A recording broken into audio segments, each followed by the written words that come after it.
अखिल ने जो घर 15 दिन पहले देखकर फाइनल किया था, आज उसे वहां पर शिफ्ट करना था। सारा सामान ट्रक से थोड़ी देर में पहुंचने वाला था। अखिल वो पहले पहुंच गया और फ्लैट का ताला खोलकर जैसे ही अंदर घुसा, एक अजीब सी महक से पूरा घर भरा पड़ा था। ये महक तो फिर भी ठीक थी। उसने एक बंद दरवाजे से आती हुई आवाज सुनी।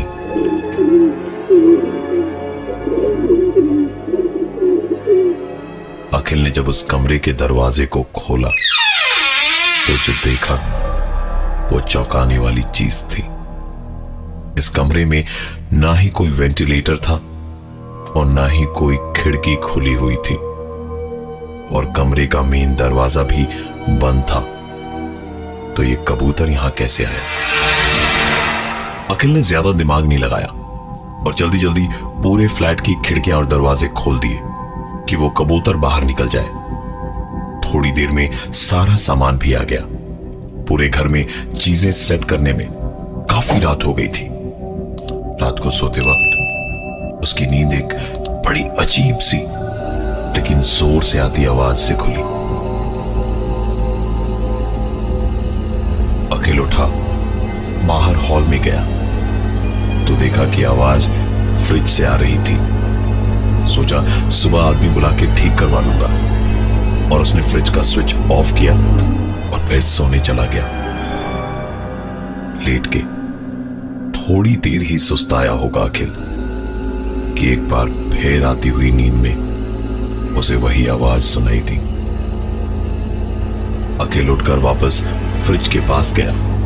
थोड़ी देर फ्रिज के आगे पीछे देखा कि आखिर यह आवाज आ क्यों रही है।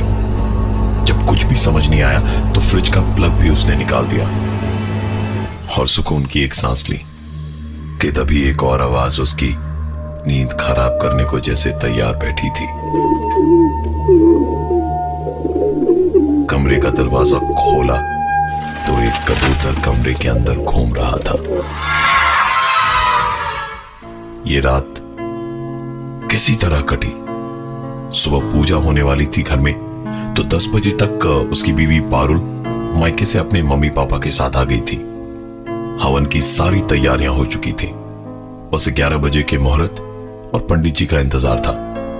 जब 11 बजने में 1 मिनट बचे तो अखिल से रहा नहीं गया और उसने पंडित जी को फोन मिलाया।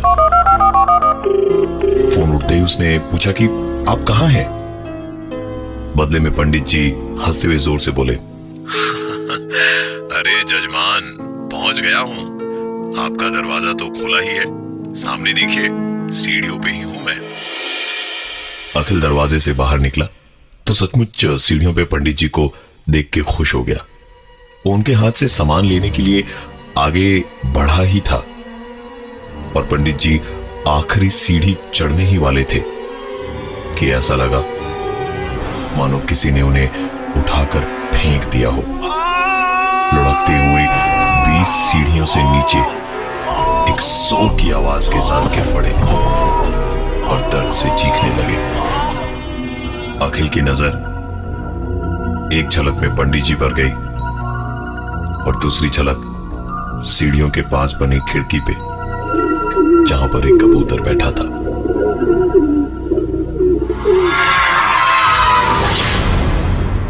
पंडित जी को तुरंत हॉस्पिटल पहुंचाया गया। देर शाम जब उन्हें होश आया तो अखिल से बोले कि उस घर में कोई दोष है, वहां रहना खतरे से खाली नहीं है। अखिल को ऐसी बातों पर बिल्कुल भी विश्वास नहीं था। शाम तक पंडित जी को हॉस्पिटल से डिस्चार्ज किया गया। उनको उनके घर तक छोड़कर अखिल जब अपने घर पहुंचा तो पार्किंग में गाड़ी खड़ी करके जब वो घर की ओर जा रहा था कि उसके कदम अचानक रुक गए, क्योंकि उसे लग रहा था जैसे कोई उसके पीछे पीछे आ रहा हो। पलट के देखा तो जैसे किसी के कदमों की आवाज अचानक रुकी हो।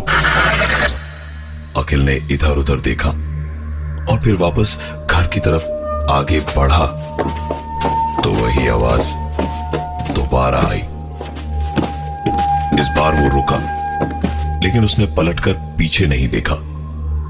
नजरें जब जमीन पर अपनी परछाई पर गई तो उसने दो परछाइयां दिखी, जिनमें से एक परछाई थोड़ा सा हिली और फिर अंधेरे में कहीं गायब हो गई। इस बार अखिल ने पूरी हिम्मत जुटाई और पलट के देखा। दूर दूर तक पूरे पार्किंग लॉट में उसे कुछ नजर नहीं आया, पर जब नजर अपनी गाड़ी पर गई तो देखा कि गाड़ी के अंदर की लाइट ऑन है। अखिल को अच्छे से याद था कि उसने सब कुछ बंद किया था। फिर यह कैसे हुआ? अखिल ने आगे बढ़कर गाड़ी की लाइट स्विच ऑफ की और पलटकर जैसे ही वापस घर की तरफ जाने लगा कि एक आवाज आई। पलटकर देखा तो गाड़ी के कांच पर पहले अंदर से भाप बनी और किसी ने अपनी उंगलियों से एक हंसता हुआ चेहरा बनाया। इतना सब कुछ देखने के बाद अखिल ने जोर जोर से चिल्लाकर वॉचमैन को आवाज लगाई, वॉचमैन! वॉचमैन! वॉचमैन! वो जब दौड़ा दौड़ा आया तो अखिल ने उससे पूछा, यहां कोई गड़बड़ है क्या? मतलब किसी भूत प्रेत का साया या ऐसा कुछ? वॉचमैन ने कहा, मालिक, मुझे तो बस 2 ही दिन हुए हैं यहां ड्यूटी पे लगे हुए, हमको तो ऐसा कुछ नहीं लगा अभी तक। अखिल ने एक झलक दोबारा अपनी गाड़ी की तरफ देखा तो वो हंसता हुआ चेहरा अब उसकी गाड़ी की कांच पर नहीं था। डरा डरा अखिल घर की ओर गया तो देखा लिफ्ट खराब थी, इसलिए सीढ़ियों से ही अपने 4th फ्लोर वाले घर पे जा रहा था कि तभी सीढ़ियां चढ़ते वक्त हर फ्लोर की दीवार पर उसे वो हंसता हुआ चेहरा दिखा। जब वो 3रे माले पे था तो उसे और एक आवाज सुनाई दी। दौड़ता हुआ अखिल जब ऊपर गया तो एक आधा बना हुआ चेहरा वहां था और जमीन पर एक चौक का टुकड़ा पड़ा था।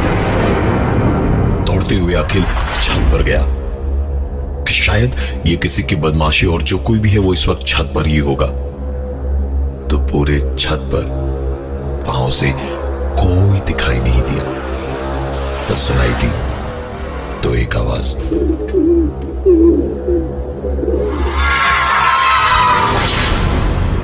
घर में घुसने के बाद भी उसे बस दिन भर की सारी बातें परेशान किए जा रही थी। उसे नींद नहीं आ रही थी तो सोचा कि टीवी देख लिया जाए। अखिल ने टीवी ऑन किया और फिर थोड़ा कुछ खाने का लेकर खाते खाते टीवी देखने लगा। हल्की हल्की झपकियां उसे रह रह कर आ रही थी। टीवी देखते देखते अखिल को अचानक समझ आया जैसे उसे घुटन सी हो रही है, सांस लेने में दिक्कत सी होने लगी। गले पे भी ऐसा लग रहा था जैसे कोई गला पकड़े है और अचानक ऐसा लगा जैसे गला बहुत तेजी से कोई दबा रहा हो। अखिल के हाथ से कटोरी छोड़कर नीचे गिर गई। वो हड़बड़ाते हुए उठा, खिड़की के पास गया और गहरी सांसें लेकर वापस आया। उसने फर्श को साफ किया और सोफे पे बैठ के दोबारा टीवी देखने लगा। इस बार दोनों हाथ अखिल के सोफे के शोल्डर रेस्ट पे थे। उसे हल्की सी झपकी आई तो ऐसा लगने लगा जैसे किसी ने उसके हाथों को जकड़ लिया है और वो अपनी जगह से हिल भी नहीं पा रहा। अखिल धीरे धीरे ताकत बढ़ाता जा रहा था, लेकिन उधर से भी ताकत बराबर लग रही थी। ज्यादा तब हो गया जब अखिल को कंधों में दर्द होने लगा। जब अखिल से और ज्यादा दर्द बर्दाश्त नहीं हुआ तो किसी तरह बाहें मरोड़ के उसने झटके से खुद को छुड़ा लिया। बैठा बैठा जमीन पे हाफ रहा था। पूरे घर की उसने बत्तियां जलाई और हर जगह देखा, कहीं कोई नहीं था। सिर्फ नीचे सड़क पर इक्का दुक्का निकलती गाड़ियों की आवाज थी। अखिल ने टीवी बंद किया और आराम से चेयर पे बैठा। थोड़ी देर में जब सब कुछ नॉर्मल हुआ, उसकी सांस में सांस आई तो कमरे में जाकर सोने की कोशिश करने लगा। उसकी नींद आते आते उस रात फिर से चली गई। घड़ी देखा तो सुबह के 5 बजे थे। करीबन घंटे भर के बाद सुबह हो जानी थी। बाहर जाके सोचा टीवी ही देख लिया जाए। टीवी एक बार फिर चला के अखिल बैठा। गाने और न्यूज के चैनल बदल बदल के देखते देखते उसे एक बार फिर से एक झपकी आते ही ऐसा लगा जैसे कोई उछल के उसके ऊपर कूदा हो और उसके दोनों हाथ पकड़ रखे हों और गले को दबोच रखा हो। ना तो अखिल के हाथ चल रहे थे और ना ही वो मदद को चिल्ला पा रहा था। सिर्फ घुटी हुई सी आवाज आ रही थी उसके गले से। आलम यह था कि अखिल ने आस छोड़ दी थी अपने जिंदा रहने की कि ठीक तभी घर की डोरबेल बजी। डोरबेल बजते के साथ ही अखिल के शरीर पर से वो दबाव अचानक से कम हो गया। अखिल ने दौड़ते हुए जाकर दरवाजे को खोला तो सामने उसकी बीवी थी, जिसके चेहरे की हवाइयां उड़ी हुई थी। उसने कहा कि मुझे रात को एक बहुत बुरा सपना आया कि कोई तुम्हें मारने की कोशिश कर रहा है, इसलिए मैं दौड़ी दौड़ी यहां चली आई और तुमने एक बार भी मेरा फोन नहीं उठाया। कितनी बार मैंने फोन किया तुम्हें। अखिल ने थोड़ी राहत की सांस ली और अब तक घटी सारी घटना अपनी बीवी को बताते हुए बिस्तर के पास पड़े अपने फोन को लेने गया तो नजर खिड़की पर पड़ी, जहां सुबह की पहली किरण के साथ एक कबूतर बैठा हुआ उसे नजर आया।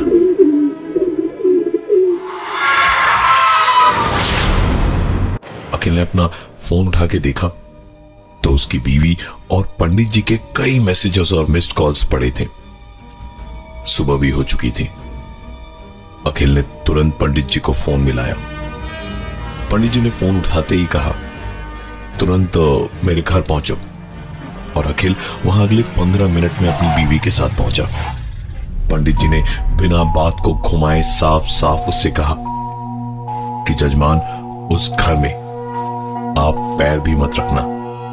घर को तुरंत खाली करवाओ और दूसरी जगह शिफ्ट हो जाओ, लेकिन यह काम किसी और से करवाना। तुम उस दरवाजे के अंदर भी मत जाना। अखिल ने पूछा कि ऐसा क्या है वहां जो क्यों पैर भी ना रखे। तो पंडित जी ने बताया, वहां कुछ तो ऐसा है जिसे पुरुषों से सख्त नफरत है, इसलिए तुम्हारे साथ ये सब कुछ हुआ और मुझे भी सीढ़ियों से फेंका गया। लेकिन किसी और को उस आत्मा ने अब तक छुआ नहीं। मुझे ठीक जैसे तुम्हें कल रात को ऐसा लग रहा था जैसे कोई तुम पर हावी हो रहा हो, मेरे साथ भी वैसा ही हुआ। और उसके बाद रात को सपने में भी एक आवाज मेरे कानों में आकर कह रही थी, कोई नहीं आएगा उस घर में। तुम जितनी जल्दी हो सके उस घर को खाली कर दो, लेकिन ये याद रखना कि तुम उस घर में एक कदम भी नहीं रखोगे। वहां से निकलकर अखिल के दिमाग में सिर्फ एक ही सवाल गूंज रहा था कि अब वो उस घर को खाली कैसे करवाए। इतने में ही उसकी बीवी ने कहा कि तुम्हें अगर पंडित जी की बात ठीक से याद है तो उस घर में किसी पुरुष के घुसने से प्रॉब्लम है, तो क्यों ना मैं और मां हम दोनों मिलकर उस घर को खाली कर दें। अखिल नहीं चाहता था कि वो अपनी पत्नी की जिंदगी दांव पर लगाए, पर उसके बार बार कहने पर अखिल मान गया। और इसी बीच उसने प्रॉपर्टी डीलर जिससे ये फ्लैट लिया था उनसे पूछा कि उस घर में कहीं कोई दिक्कत पहले भी हुई है। तो प्रॉपर्टी डीलर ने सारी बात बताई। दरअसल उस घर में करीबन 8 साल पहले एक लड़की जो वहां अकेली रहती थी, एक दिन बड़ी घिनौनी वारदात में उसकी जिंदगी बर्बाद हो गई। उस घटना के बाद उसने उसी घर में सुसाइड कर लिया। उसके करीबन 2 साल बाद उस घर को मैंने किराए पे दिया, तो 1 हफ्ते में पता चला जो कपल वहां रह रहे थे उसमें हस्बैंड की हालत काफी खराब हो गई थी। उन्होंने उस फ्लैट को छोड़ दिया। मैंने भी ज्यादा ध्यान नहीं दिया, और अब जब उस बात को 6 साल हो चुके थे तो मुझे लगा कि शायद अब सब कुछ सही हो गया होगा। अखिल को अपने सारे सवालों के जवाब मिल गए थे। घर का सामान सही सलामत शिफ्ट हो जाए, इसके लिए उसके सास ससुर भी वहां गए, पर ससुर जी घर के नीचे ही खड़े रहे और उन्होंने घर की शिफ्टिंग का सारा काम करवाया। उस घटना के करीबन 1 महीने बाद अखिल और उसकी बीवी एक नई जगह शिफ्ट हो गए, जहां उन्हें कोई दिक्कत नहीं हुई, सिवाय एक चीज के, जो अखिल के घर में नहीं पर अखिल के सास ससुर के घर में हुई थी। अखिल के सास ससुर घर की शिफ्टिंग करवा के जब वापस अपने घर पहुंचे तो वहां उनके घर का सारा सामान बिखरा और टूटा हुआ पड़ा था, और घर में एक कबूतर उड़ रहा था।